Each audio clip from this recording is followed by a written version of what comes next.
4 души, 10 дни в бездната, рекорд за разстояние, който не беше подобряван от половин век и лазерна комуникация от дълбокия космос.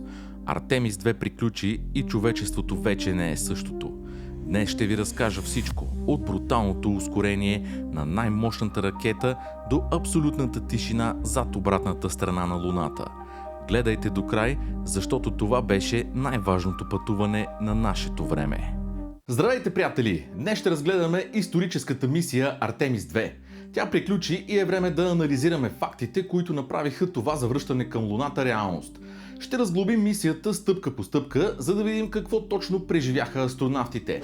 Преди да започнем, абонирайте се за канала с камбанката, за да не изпускате новите ни класации. Нека да започваме! Екипажът – лицата на новото време. Всичко започва с тези 4 души. Те не са просто пилоти, а символ на една нова ера. Кристина Кох, Виктор Глоувър, Рийд Уайзман и Джереми Хансен. Те са първите хора от 50 години насам, които напускат комфорта на земната орбита. Подборът на този екипаж е изключително стратегически. Кристина Кох вече притежава рекорда за най-дълъг престой на жена в космоса, а пилотът Виктор Глоувър е ветеран от мисиите на SpaceX. Важно е да се отбележи, че тяхната подготовка продължава цели 18 месеца. Тя включва не само технически симулации, но и тежки тренировки за оцеляване в открит океан при евентуално аварийно кацане в лошо време. Те преминават през стотици часове на обучение в рециклирането на ресурси, тъй като в Орион всяка капка вода и всеки литър кислород са жизнено важни. Този екипаж доказа, че модерната космонавтика изисква гъвкавост, мултитаскинг и желязна психика. Те бяха очите и ушите на цяло едно ново поколение, което за пръв път видя хора да пътуват към Луната. Бруталната мощ на СЛС. За да изстреляш 26 тона метал и хора към Луната, ти трябва чудовищна сила. Ракетата SLS доказа, че е най-мощният двигател на прогреса, който някога се е отлепял от Земята. Ракетата Space Launch System генерира над 4 милиона килограма тяга при старта си. Това е енергия, равняваща се на десетки атомни централи, работещи едновременно на пълна мощност. Интересен детайл е, че оранжевият цвят на централната степен не е боя. Това е специфична изолационна пяна, която предпазва суперстуденото гориво, течен водород и кислород от кипене под слънчевите лъчи на Флорида. При излитането акустичната вълна е толкова мощна, че НАСА излива стотици хиляди литри вода върху стартовата площадка само за секунди, за да потисне звука, който иначе би разрушил ракетата. Астронавтите споделиха, че по време на първите 2 минути от полета, вибрациите от двата странични твърдогоривни ускорителя са били толкова силни, че е било почти невъзможно да фокусират погледа си върху контролните екрани. Критичният 24-часов тест в орбита. Повечето хора мислят, че ракетата директно се насочва към Луната, но не. Преди да кажат окончателно с Богом на Земята, астронавтите прекараха цяло денонощие в орбита. Това беше тестът, от който зависеше животът им. Тази фаза от мисията е критична. Орион направи 2 големи обиколки около Земята по силно елиптична орбита. Защо? Защото ако животоподдържащите системи дефектират по пътя към Луната, завръщането отнема дни, а това е фатално. За 24 часа инженерите в Хюстън следят под лупа как работят системите за абсорбиране на въглероден диоксид и контрол на влажността. През това време командирът и пилотът направиха нещо безпрецедентно. Те поеха ръчен контрол над капсулата. Използвайки отделената горна степен на ракетата като мишена, те тестваха маневреността на Орион. Приближаваха се, отдалечаваха се и завъртаха кораба, за да калибрират оптичните сензори. Този тест беше репетиция за бъдещите мисии, когато астронавтите ще трябва ръчно да се скачат с лунната орбитална станция Гейтвей. Животът вътре в Орион. Как се живее 10 дни в пространство по-малко от средностатистическа спалня с още 3 души, без да има гравитация? Интериорът на Орион е истински тест за човешката издръжливост и модерният инженерен гений.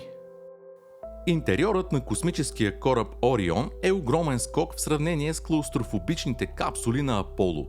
Въпреки че разполагат с около 9 кубични метра обитаем обем, липсата на гравитация означава, че астронавтите могат да използват целия обем – под, таван и стени. Контролното табло е дигитално произведение на изкуството. Вместо хиляди физически ключове, екипажът управлява мисията чрез 3 големи тъчскрин панела и интерфейс, който прилича на съвременен смартфон. За да не атрофират мускулите им, корабът е оборудван с компактно устройство за упражнения. Маховик, осигуряващ съпротивление без нужда от тежести. А относно бита, НАСА разработиха нова високотехнологична тоалетна, която работи на принципа на въздушния вакуум и система, която дозира топла вода за рехидратиране на специално приготвената им космическа храна. Рекордът за най-далечно пътуване. Знаете ли, че този екипаж открадна един рекорд, който стоеше непокътнат от 1970 година насам? Те отидоха толкова далеч в космоса, че Земята заприлича на прашинка. По време на полета си Артемис 2 следва така наречената траектория на свободно връщане. Идеята е проста и гениална. Ако двигателите откажат, гравитацията на Луната ще захване кораба и ще го изстреля обратно към Земята като прашка, без нужда от допълнително гориво. Но за да се осъществи тази маневра, Орион трябваше да навлезе много дълбоко в космоса, на над 10 300 км отвъд обратната страна на Луната. С това те подобриха рекорда на мисията Аполо 13 за най-голямо разстояние, достигано някога от хора – почти 460 000 км от дома. В този момент, поглеждайки през илюминаторите, астронавтите са видели нашата планета толкова малка, че са могли да я закрият само с един пръст.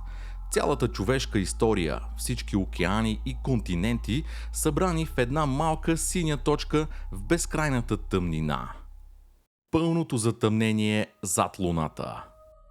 В днешния свят сме свикнали да сме постоянно свързани. Телефонът ни звъни, имаме интернет навсякъде. Но има едно място, където сигналът просто не съществува.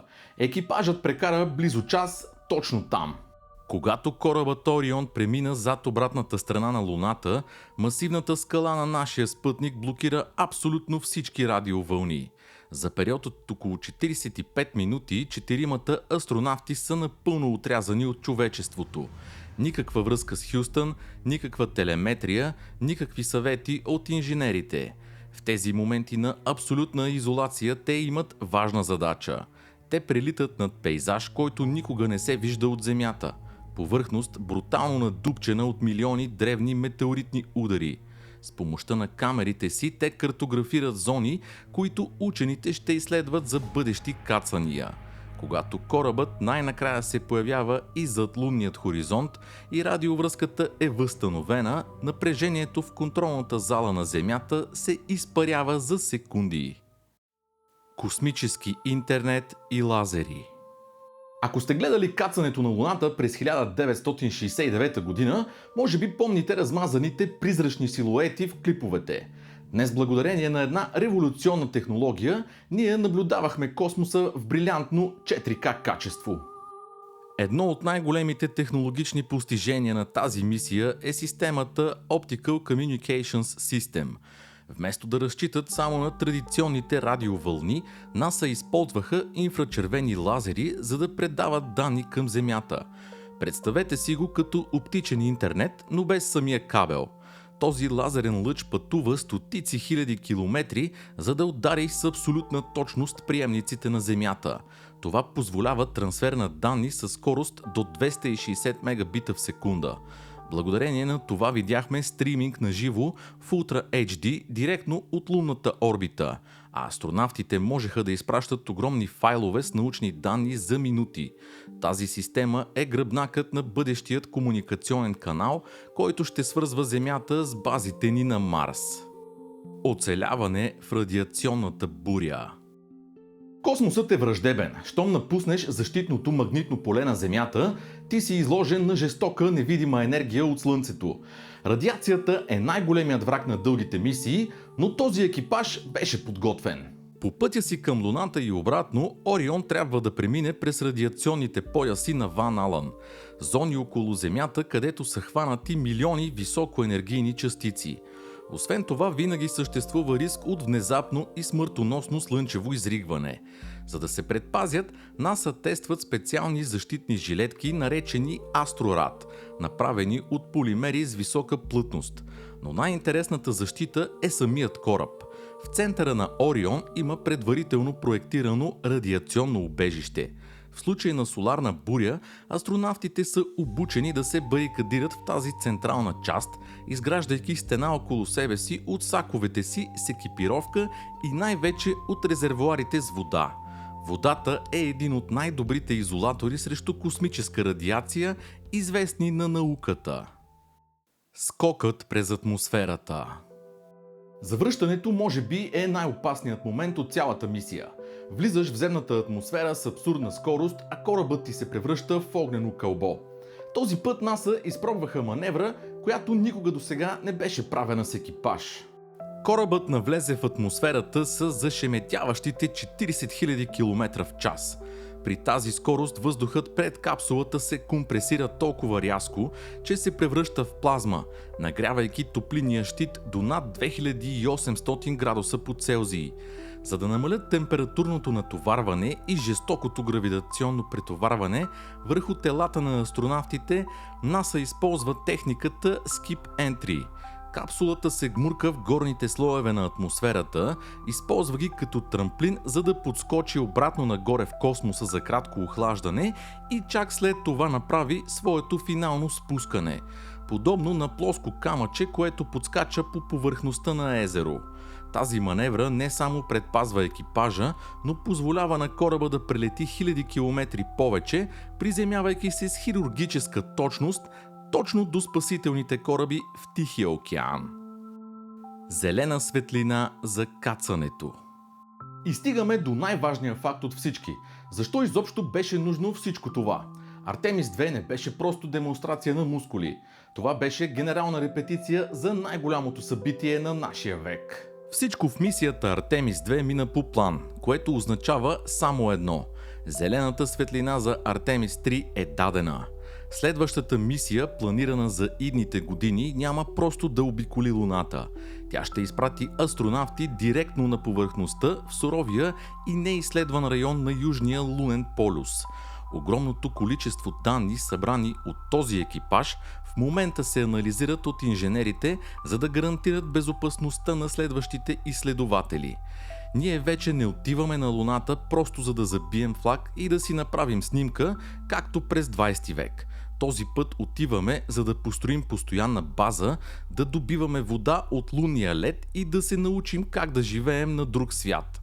Артемис 2 беше искрата, която запали двигателя на новата космическа ера. Ера, чиято крайна цел е пътуването на човечеството до Марс. Артемис 2 беше абсолютен триумф. Тя доказа, че когато човечеството обедини усилията си, граници в космоса не съществуват. Кой от тези 10 факта ви изненада най-много? Дали беше лудата маневра при завръщането, рекордът за разстояние или тишината зад Луната? Напишете ми долу в коментарите. Ако това видео ви е харесало и искате още подобни детайлни обзори за космоса и науката, ударете по един лайк. Споделете видеото и не забравяйте да се абонирате за канала. Благодаря ви, че отделихте от времето си и бяхме заедно до самия край. Чао от мен и до следващият път!